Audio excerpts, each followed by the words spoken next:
May update na po tayo kung kailan yung next drug war hearing, and are you looking forward for former Senator Trillanes na dumalulat sa hearing? I am looking forward na makadalo si dating Senador Sonny Trillanes.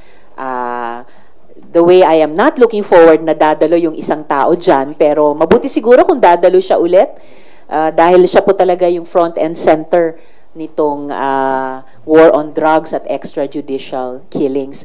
Wala pa pong petsa na naitakda, pero fina-follow up ko po at umaasa po ako na makapagtakda ng susunod na hearing ko kung kakayanin sana ngayong buwan para mabigyang daan ng isa pang kung huli man na hearing sa susunod na buwan ng Disyembre. 6 na taon po nangyari yan at sabi nga on the ground hindi pa talaga totally tumitigil.